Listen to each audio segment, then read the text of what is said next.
Hi guys, welcome back to my mini blog. ಇವತ್ತು ಅಮ್ಮ ಬ್ರೇಕ್ಫಾಸ್ಟಿಗೆ ಮಸಾಲೆ ದೋಸೆ ಮಾಡಿದ್ರು.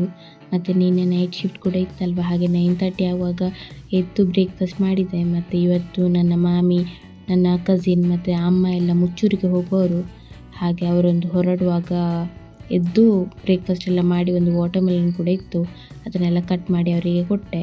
ಮತ್ತು ಒಂದು 11 o'clock ಆಗುವಾಗ ಅವರೆಲ್ಲ ಹೊರಟರು. ಮತ್ತು ನಾನು ಅಂದ್ಕೊಂಡಿದ್ದೆ ಅವ್ರು ಹೋದ್ಮೇಲೆ ಸ್ವಲ್ಪ ಮಲಗಬೇಕು ಅಂತ. ನಮ್ಮ ಮನೆಯಲ್ಲಿ ಕರೆಂಟು 8 ಹೋಗಿದೆ ಆಯಿತಾ, ಬಂದದು 5 ಗಂಟೆಗೆ. ಮತ್ತು ಈ ಸೆಕೆಯಲ್ಲಿ ಎಂತ ಮಲಗೋದು. ಮತ್ತು ಕೆಲವರೆಲ್ಲ ಹೇಳ್ತಾರಲ್ವ, ಮನೆ ಹತ್ರ ಮರ ಗಿಡ ಎಲ್ಲ ಇದ್ದರೆ ತುಂಬ ತಂಪು ಅಂತ.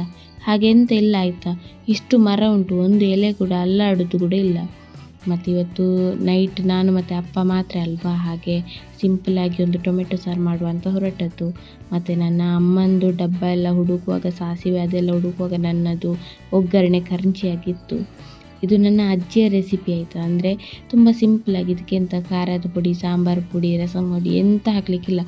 ನಾರ್ಮಲಾಗಿ ಸಿಂಪಲಾದ ರೆಸಿಪಿ. ನನ್ನದಿದು ತುಂಬ ಫೇವ್ರೇಟ್. ನಾನು ಸ್ಕೂಲಿಗೆಲ್ಲ ಹೋಗುವಾಗ ನನಗೆ ಟೊಮೆಟೊ ಸಾರೇ ಆಗಬೇಕು. ಅಮ್ಮ ಬೆಳಿಗ್ಗೆ ಎದ್ದು ಇದನ್ನೇ ಮಾಡಿ ಕೊಡ್ತಿದ್ರು ಟಿಫಿನಿಗೆಲ್ಲ.